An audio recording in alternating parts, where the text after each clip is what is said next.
Coucou tout le monde, on vous retrouve aujourd'hui pour une idée de nail art pour l'hiver. Et c'est parti, on va commencer directement avec la base. Celle-ci vient de chez Kiko.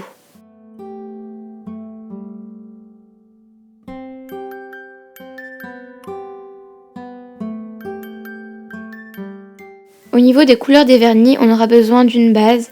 Donc la mienne est grise.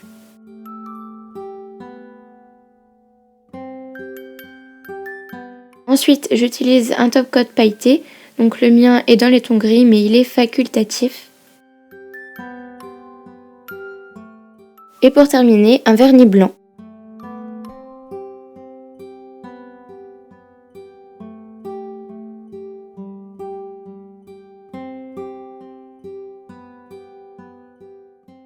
Donc pour commencer, on va appliquer notre vernis de base, donc le mien est gris comme je vous l'ai dit précédemment. Voilà ce que ça donne. Vous pouvez appliquer 2 couches afin que ça soit plus opaque. Donc vous voyez la différence entre la première et la deuxième. Ensuite, on va venir prendre notre vernis blanc et je viens l'appliquer comme vous le voyez à la caméra. Donc si ce n'est pas très précis, c'est vraiment pas grave, mais si vous le désirez, vous pouvez quand même utiliser du scotch. Voilà ce que ça donne. Et maintenant, je passe à la deuxième couche de façon à avoir plus d'opacité. Donc après cette étape-ci, je ne l'ai pas filmé, mais vous pouvez nettoyer les contours de vos ongles à l'aide d'un pinceau plat ainsi que du dissolvant.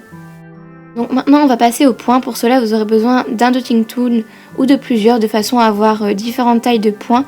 Si vous n'en avez pas, vous pouvez le remplacer par des objets que vous avez chez vous, comme un cure-dent ou plein d'autres choses, une tête d'épingle par exemple. Donc comme vous l'avez vu précédemment, j'ai disposé du vernis blanc sur mon morceau de plastique. Donc vous pouvez prendre un peu ce que vous désirez pour le plastique. Donc voilà, alors maintenant j'ai pris mon plus gros dotting tool. Et vous voyez sur mon index que j'ai également fait une petite ligne blanche, mais cette fois-ci de l'autre côté. Donc on va venir en appliquer devant notre ligne de vernis blanc. Donc c'est un peu compliqué à expliquer à l'oral, mais je pense que vous comprenez en regardant les images à la caméra. Donc comme vous l'avez peut-être remarqué, là j'ai changé de taille de façon à faire des points plus... Vous le voyez sur l'ongle du fond puisque ma caméra a coupé, ça donne à peu près ça. Donc n'hésitez surtout pas à changer les tailles de points. Et n'hésitez pas à placer vos points assez aléatoirement. Ensuite je reprends du vernis blanc et je vais venir faire 3 points. Donc comme vous le voyez, j'en fais un gros au milieu et 2 petits sur les côtés, sur les ongles qui me restent.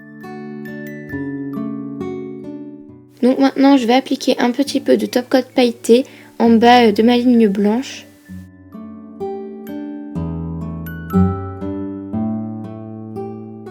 Et on termine par une bonne couche de top coat en la tapotant bien sûr. Et bien la vidéo est terminée, j'espère qu'elle vous aura plu. Si c'est le cas, n'hésitez pas à laisser un petit like. Si vous reproduisez ce nail art, n'hésitez pas à le partager avec nous sur notre Snapchat qui s'affiche juste à l'écran. Sur ce, à la prochaine. Bye bye.